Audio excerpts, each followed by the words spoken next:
Praise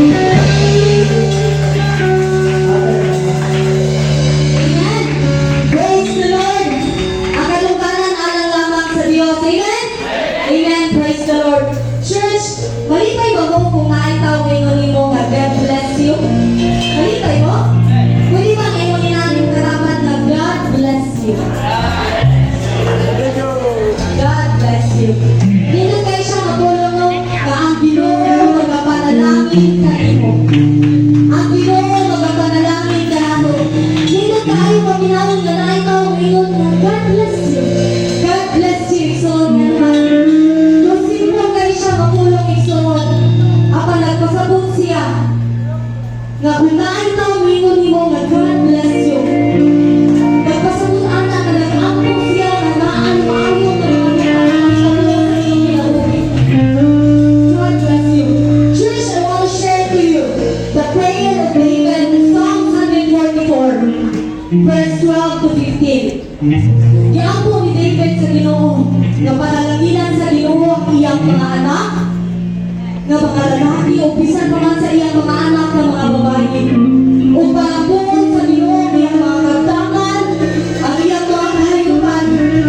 O nag-ampo si David sa Ginoo, wala ang mga kasakit Ginoo. Pero dito kaayo ang iyang tingog diha sa 15. That blessed are the people to whom such blessings come. Ang lahat ng blessings malipayon or happy. Ingon si David na malipayon na ang kapunaan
Diyos nilitak na. Amen?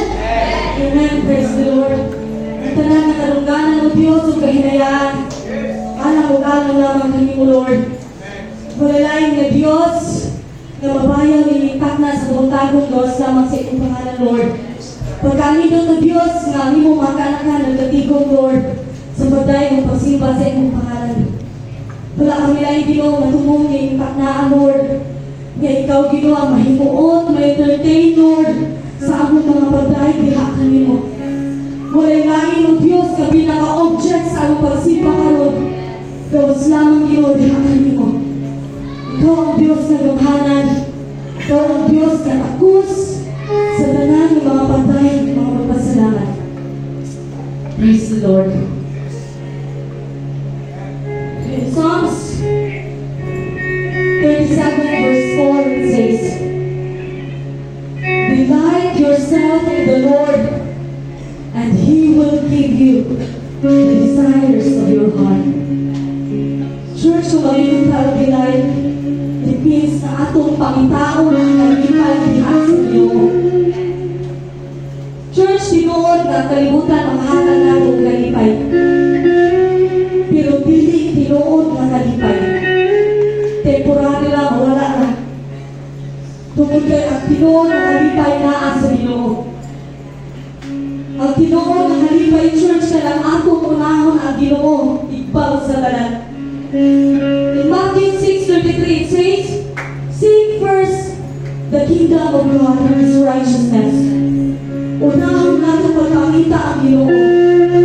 And all these things, tanan na imong gibinuha, tanan na imong gipangayo sa Ginoo, ihatag na sa Ginoo kung ato siya unahon sa atong kinabuhi. Amen?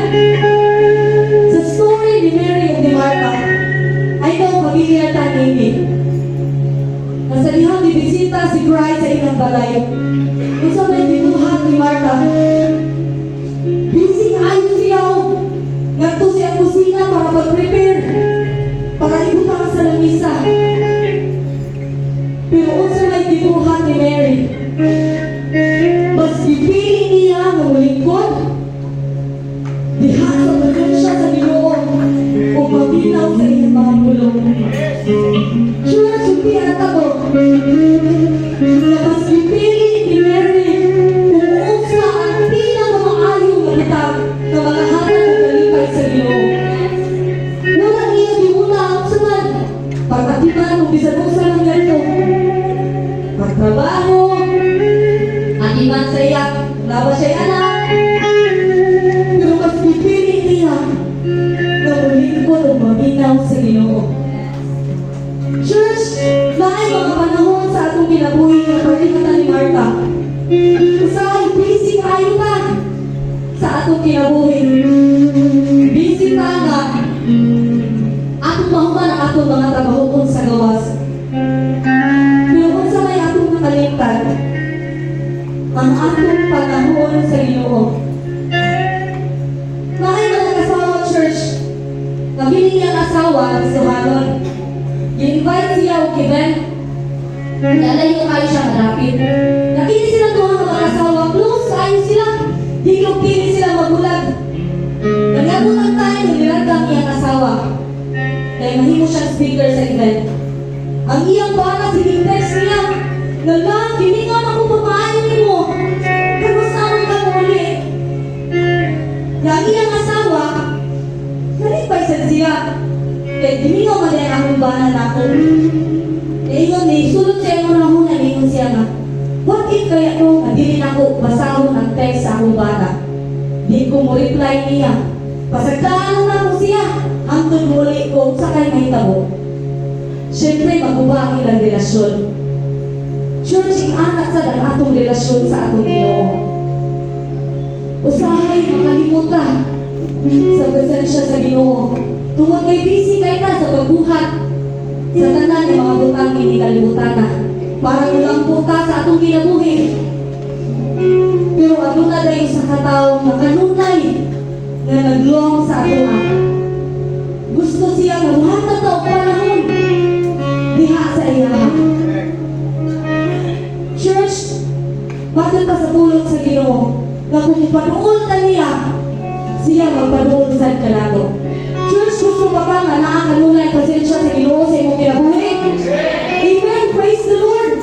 Church, nindot kaayo diha sa presensya sa Ginoo. Kaya bisan unsa man ang hitabo, anaamang ka sa balatian, sa kasakitan, sa pinahanglan, diha sa presensya sa Ginoo, iyang kitagpo ang tanan. Amen? Amen, praise the Lord. Ianak kanilot ang Diyos na atong gialangaran. Siya ang Diyos na magpanalangin sa tanan ng iyang mga kaanakan. Siya ang Diyos na hindi magpasagad nato. Kung ang Diyos mismo ang atong unahon sa atong kinabuhi. Amen? Amen, praise the Lord. Atong awitan ang Diyos isuon sa tibuok natong kasing-kasing itagna sa balong-tagon. Simple lang kayo siya kaawit isuon.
Ginoo, ang malipay sa among mga paglahi.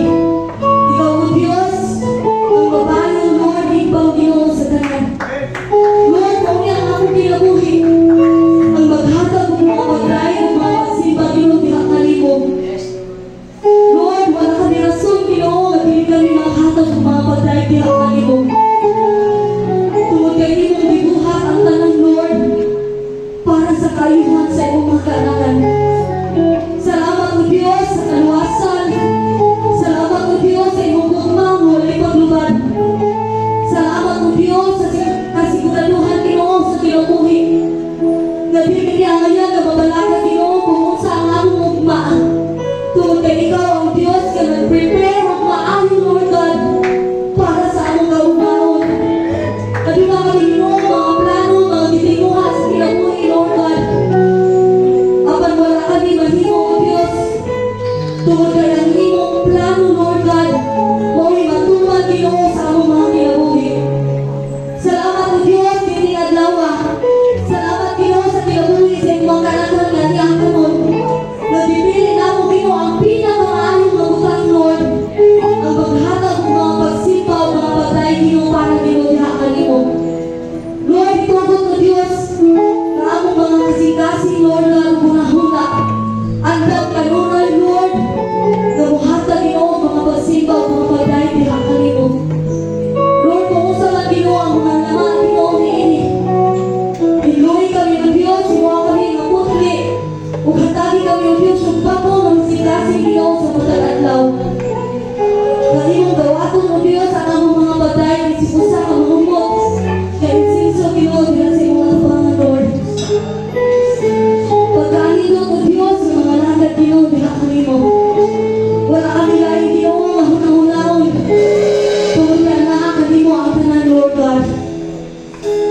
Ang imong pangalan, O Diyos, ang mo'y among ipayon, nilitak na sa kabutado. Ikaw, Ginoo, magaban ka namo, Lord God, hanggang sa among pagtapos, Ginoo. Kabawlo namo, Ginoo, ang kalipay, ang kalinaw, ang pag-fellowship, Ginoo, sa malalusan, Lord God.